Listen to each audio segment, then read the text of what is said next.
ISL season 8 का match number 19 होने जा रहा है Kerala blaster FC versus Odisha FC.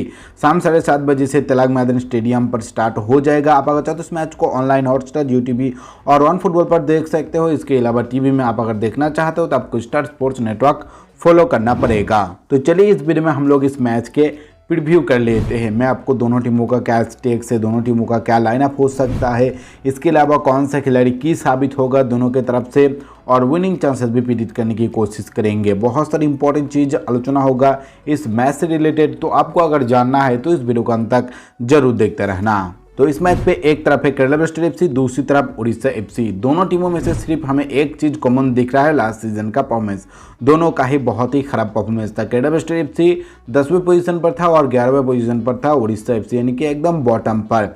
और इस सीजन का शुरुआत उन्होंने बहुत ही अच्छी तरीके से किया है। हालांकि ओडिशा एफसी के स्टार्ट बहुत ही तगड़ा रहा है। केरला ब्लास्टर एफसी अभी तक भाई विनलेस है। 3 मैचों में से उन्होंने 2 मैच ड्रॉ किया है, 1 मैच हारा है अपने ओपनिंग मैच पर। दूसरी तरफ जगन्नाथ ने इस सीजन का शुरुआत एकदम ड्रीम के तरह किया है। लगातार 2 मैच उन्होंने जीता है, एक विनिंग स्ट्रीक के साथ आगे बढ़ रहा है। 2 मैचों में 9 गोल किया है। एक बहुत ही बड़ा स्कोर लाइन इन्होंने खड़ा किया था ईस्ट बंगाल के खिलाफ लास्ट मैच पे, लेकिन येलो आर्मी सिर्फ 3 ही गोल लगा पाया है इस सीजन में और अभी तक एक भी मैच जीता नहीं है। और इस मैच पे एक जीत और रजिस्टर करना चाहेगा। दूसरी तरफ केको रामिरेज भी भाई जीतना चाहेगा, लेकिन एक अलग ऑब्जेक्ट से वो जीतना चाहेगा। जिस तरीके से उनका शुरुआत हुआ है उस रिदम को बरकरार रखने की कोशिश करेगा और जो विनिंग स्ट्रीक है भाई वो और भी ज़्यादा वो एक्सटेंड करना चाहेगा। और इसके बाद चलिए हम दोनों टीमों का स्टेक्स देख लेते हैं। तो केरला ब्लास्टर एफसी की अगर मैं बात करूँ तो केरला ब्लास्टर एफसी अभी तक 3 मैच खेला है। मैंने आपको बताया कि विनर्स रन उनका चल रहा है। 2 मैच ड्रॉ किया है, 1 मैच हारा है। अपने ओपनिंग जो मैच था वहाँ पर एटीके मोहन बागान के खिलाफ 2-4 से हारा था।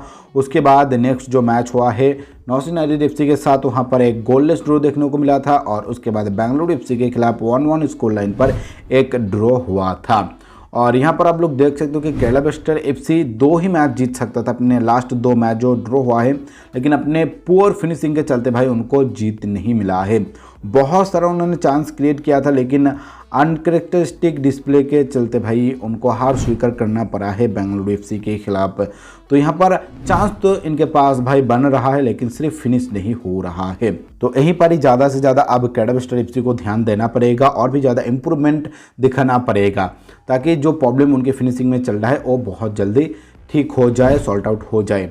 दूसरी तरफ अगर मैं इनकी डिफेंस लाइन की बात करूँ तो भाई डिफेंस लाइन कहीं ना कहीं इम्प्रूवमेंट किया है अपने आप में ही। जैसे कि आप लोग देख सकते हो कि पहले मैच पे उन्होंने 4 गोल कॉन्सीड किया था, उसके बाद सेकंड मैच पे गोललेस ड्रॉ था, उसके बाद लास्ट मैच पे सिर्फ 1 गोल खाया था। तो डिफेंसिवली थोड़ा बहुत इंप्रूवमेंट हमें दिख रहा है।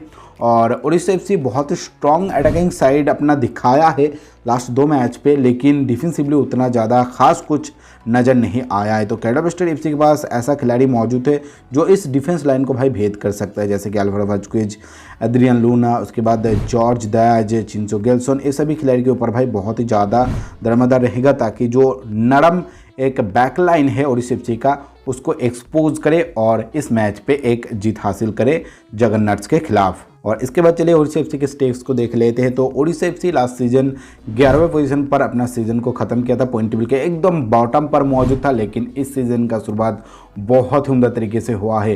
जितना भी विदेशी खिलाड़ी था उन सभी को उन्होंने चेंज कर दिया है और यहाँ पर भाई हमें रिजल्ट देखने को ऑलरेडी मिल चुका है। 3-1 से जीता है बेंगलुरु एफसी के खिलाफ, उसके बाद 6-4 से जीता है ईस्ट बंगाल के खिलाफ। तो बहुत ही ज़्यादा इनके अटैकिंग लाइन में हमें इंप्रूवमेंट दिख रहा है। एरिदाई कब्रेरा, जवियर हर्नांडेज, ये दोनों ने भाई अटैक में बहुत ही तगड़ा काम किया है। अगर डिफेंसिवली में बात करूँ तो हेक्टर रडस भी भाई बहुत ही अच्छा खेल दिखाया है। उन्होंने लास्ट मैच पे 2 गोल भी किया था भाई, यानी कि डिफेंसिव लाइन के साथ साथ वो भाई जाकर सेट पीसेस में भी अपना योगदान दे सकता है। और ओडिशा एफसी ने अपने लास्ट मैच पे एक चीज़ क्लियर कर दिया था कि कोई टीम अगर उनके खिलाफ 4 गोल मार सकता है तो भाई 6 गोल लगाकर उसका बदला भी ले सकता है। ईस्ट बंगाल ने भाई गोल मारकर स्कोर का शुरुआत किया था, लेकिन ओडिशा एफसी ने उसके बाद गोल फेस्ट स्टार्ट कर दिया था। हाँ, गोल फेस्ट देखने को मिला था लास्ट मैच पे। 6-4 स्कोर लाइन था, तो 4 गोल कॉन्सीड करने के बाद भी भाई ओडिशा एफसी कमबैक कर सकता है। हालांकि धीरे धीरे हुआ था, 1 गोल इधर से 1 गोल उधर से हो रहा था, लेकिन शुरुआत तो ईस्ट बंगाल नहीं किया था ना। तो ओडिशा एफसी अगर 4 गोल खा सकता है तो भाई 6 गोल लगा भी सकता है, इस तरीके का एबिलिटी रखता है। और इस मैच पे भी मेरे हिसाब से वही मेंटालिटी के साथ जाएगा। इनके पास अच्छा खिलाड़ी मौजूद है जो कि भाई अटैकिंग लाइन पर बहुत ही तगड़ा काम कर रहा है। कब्रेरा, जवी, उसके बाद जनाथस, ये सभी खिलाड़ी भाई बहुत ही बड़ा थ्रेट है किसी भी डिफेंस लाइन के लिए। इसके अलावा जीडी, उन्होंने भी भाई बहुत ही अच्छा परफॉर्मेंस दिखाया है अभी तक फ्लांग से। तो केरला ब्लास्टर्स एफसी के डिफेंस लाइन के लिए थोड़ा बहुत दिक्कत क्रिएट हो सकता है इस मैच पे। यहाँ पर केरला ब्लास्टर्स एफसी को बहुत ही सोच समझकर काम करना पड़ेगा, कोई भी मिस्टेक को करना नहीं चाहेगा। और यहाँ पर एक एडवांटेज शायद हो सकता है केरला ब्लास्टर्स एफसी के लिए और डिसएडवांटेज हो सकता है यहाँ पर उड़ीसा एफसी के लिए, क्योंकि एससी ईस्ट बंगाल ऑलमोस्ट भाई कमबैक कर लिया था। 2-5 डाउन होने के बाद भी उन्होंने 2 गोल लगाया था। कहीं ना कहीं हमें एक दफ़ा लगा था उस मैच पे कि मैच ड्रॉ हो सकता है। तो केरला ब्लास्टर्स एफसी इस डगमगाते हुए डिफेंस लाइन का फ़ायदा ले सकता है। लास्ट कुछ मैचों में उन्होंने बहुत सारा मिस्टेक किया है अपने फिनिशिंग में, और यहाँ पर वो सेम चीज़ दोहराना नहीं चाहेगा और इस डिफेंस लाइन का फ़ायदा जरूर लूटना चाहेगा। तो चलिए अब देखते हैं कि इस मैच पे कौन क्या करता है। मैंने आपको दोनों टीमों का ही स्टेक्स बता दिया है कि किस तरीके से क्या हो सकता है। नेक्स्ट चलिए हम टीम न्यूज़ के बारे में बात कर लेते हैं। तो केरला ब्लास्टर्स एफसी की तरफ से सिर्फ एक ही खिलाड़ी का इंजरी कॉन्सर्न है, वो भाई राहुल केपी, जो कि अभी तक भाई सिलेक्शन के लिए अवेलेबल नहीं है, जो कि एटीके मोहन बागान के खिलाफ मैच में इंजर्ड हुआ था। उसके बाद अगर ओडिशा एफसी की बात किया जाए तो ओडिशा एफसी के पास कोई भी इंजरी कॉन्सर्न नहीं है। कीको रेमिडीज का फुल स्क्वाड बिल्कुल तरीके से फिट है, कोई भी प्रॉब्लम नहीं है, इनके पास अच्छी तरीके से सिलेक्शन कर सकता है। नेक्स्ट अब चलिए हम बात कर लेते हैं दोनों टीमों का हेड टू हेड क्या मामला रहा है। तो ओडिशा एफसी और केरला ब्लास्टर्स एफसी के बीच टोटल 4 मैच हुआ है, जहां पर 3 मैच हमें ड्रॉ देखने को मिला है और एक मैच जगन्नाथ्स ने जीता है, जो कि 7 जनवरी 2021 में ही हुआ था। 4-2 स्कोर लाइन था और वहीं से ही भाई केरला ब्लास्टर्स एफसी का विनलेस रन स्टार्ट हुआ था। टोटल अभी तक उन्होंने 11 मैचों पे जीत हासिल नहीं किया है। तो अगर मैं बात करूँ हेड टू हेड के मामले में, कहीं ना कहीं जगन्नाथ्स का ही पलड़ा अभी तक भारी रहा है। टोटल इन दोनों के बीच 4 मैचों में 18 गोल हमें देखने को मिला है, यानी कि इस मैच पे भी आप लोग कुछ अच्छा गोल एक्सपेक्ट कर सकते हो। और दूसरी तरफ अगर मैं पुराना फ्रेंचाइजी की बात करूं, जब दिल्ली डायनामोज था ओडिशा एफसी की जगह, उनके साथ केरला ब्लास्टर्स एफसी का रिकॉर्ड बहुत ही अच्छा था। 12 मैच हुआ था दिल्ली डायनामोज के साथ केरला ब्लास्टर्स एफसी का, जिनमें से 5 मैच जीता था केरला ब्लास्टर्स एफसी और 3 मैच जीता था दिल्ली डायनामोज एफसी और बाकी मैच ड्रॉ हुआ था। तो कुछ इस तरीके का ही हेड टू हेड मामला है दोनों के बीच। अब चलिए हम बात कर लेते हैं दोनों टीमों का क्या लाइनअप हो सकता है इस मैच के लिए। तो सबसे पहले अगर केरला ब्लास्टर्स एफसी की देखा जाए तो भाई केरला ब्लास्टर्स एफसी शायद ही कुछ ज़्यादा चेंज करेगा। इनका फॉर्मेशन 4-4-2 रहेगा लास्ट मैच के जैसा ही। गोलकीपिंग में एल्विनो गोम्स, उसके बाद हरमनजोत खाबरा, मार्को लेस्कोविक, एनएस सिपोविक और जेसल कर्नेडो इनके डिफेंस लाइन पर। उसके बाद विंसी परेटो, जिक्सन सिंह, आयुष अधिकारी, साहल अब्दुल समाद, ये सभी भाई मौजूद रहेगा मिडफील्ड में। उसके बाद एड्रियन लूना और अल्वारो वास्कुज अप फ्रंट में रहेगा फिनिश करने के लिए। इस तरीके का मेरा लाइनअप है। उसके बाद चलिए हम बात कर लेते हैं ओडिशा एफसी का। तो इनका फॉर्मेशन 4-2-3-1 रहेगा। गोलकीपिंग में होगा कमलजीत, उसके बाद डिफेंस लाइन पर हेनरी, विक्टर, हेक्टर, लाल रुथरा, उसके बाद मिडफील्ड में रहेगा विनीत रॉय, थोइबा, जेडी, जवे हर्नांडेज, नंद कुमार शेखर और जनाथोच रहेगा अप फ्रंट में। तो कुछ इस तरीके का ही आपको नजर आएगा दोनों टीमों का प्लेइंग 11 इस मैच के लिए। मैंने तो अपना प्रेडिक्शन रख दिया है, आप लोग भी अपना प्रेडिक्शन कमेंट बॉक्स में शेयर कर सकते हो प्लेइंग 11 रिगार्डिंग। इसके बाद नेक्स्ट चलिए हम बात कर लेते हैं दोनों टीमों का की खिलाड़ी कौन होगा इस मैच के लिए। तो केरला ब्लास्टर्स एफसी की अगर बात किया जाए तो इनके लिए मैं पिक कर रहा हूँ एड्रियन लूना। भाई एड्रियन लूना अभी तक केरला ब्लास्टर्स एफसी का बेस्ट परफॉर्मर रहा है। खास करके इनका जो पहला 2 मैच था एटीके मोहन बागान और नॉर्थ यूनाइटेड एफसी का, उन दोनों मैचों में भाई इन्होंने बहुत ही ज़बरदस्त तरीके से परफॉर्मेंस डाला था और एक एसिस्ट भी है। पहले मैच पे ही एटीके मोहन बागान के खिलाफ जो गोल लगाया था केरला ब्लास्टर्स एफसी ने, वहाँ पर एक गोल उन्होंने असिस्ट किया था। उसके बाद नॉर्थ यूनाइटेड एफसी के खिलाफ बहुत सारा गोल स्कोरिंग चांसेस इन्होंने कर दिया था, लेकिन भाई फिनिश नहीं हो पा रहा था। जैसे कि मैंने आपको बताया कि फिनिशिंग प्रॉब्लम है, लेकिन लूना अपना काम कर रहा है मिडफील्ड में और बॉल सप्लाई बहुत ही अच्छी तरीके से कर रहा है। जब से ही भाई सीजन का स्टार्ट हुआ है एक खिलाड़ी अपना दमखम दिखाया है केरला ब्लास्टर्स एफसी के टीम के तरफ से।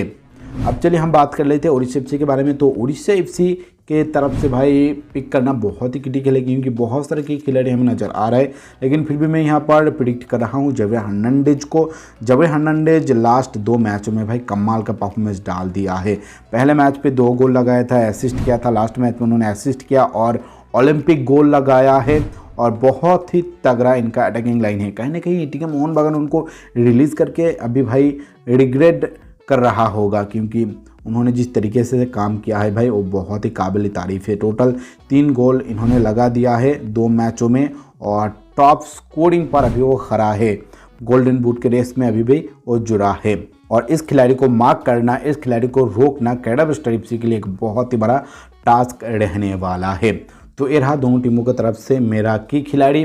अब चलिए हम कुछ फैक्ट के ऊपर बात कर लेते हैं। तो पहला फैक्ट ये है कि भाई इन दोनों के बीच 2019-20 सीजन में एक ड्रॉ हुआ था 4-4 स्कोर लाइन पर, जो कि आईएसएल की हिस्ट्री में एक मैच में हाईएस्ट गोल स्कोरिंग ड्रॉ था। एक मैच पे 4-4 स्कोर लाइन पर ड्रॉ हुआ था, जो कि हाईएस्ट स्कोरिंग ड्रॉ था आईएसएल के हिस्ट्री में।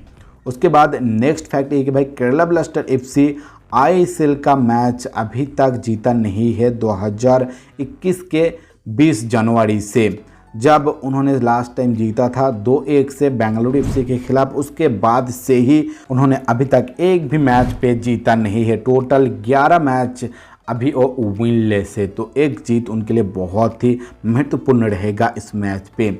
उसके बाद तीसरा फैक्ट है कि भाई ओडिशा एफसी लास्ट सीजन सबसे ज़्यादा गोल कॉन्सीड किया था, 44 गोल कॉन्सीड किया था, जो कि भाई आईएसएल की हिस्ट्री में सबसे ज़्यादा ओर्स्ट बाय एनी टीम। तो ये रहा इस मैच से रिलेटेड कुछ फैक्ट। अब चलिए हम बात कर लेते हैं विनिंग चांसेस के बारे में। तो विनिंग चांसेस प्रेडिक्ट करना थोड़ा मुश्किल है, क्योंकि केरला ब्लास्टर एफसी अच्छा चांस क्रिएट कर रहा है। सिर्फ फिनिशिंग अगर इनका अच्छा रहता है तो दोनों के बीच एक अच्छा कंपटीशन होगा। अगर फिनिशिंग ठीक ठाक नहीं रहता है तो भाई ओडिशा एफसी यहाँ पर बाजी मार सकता है।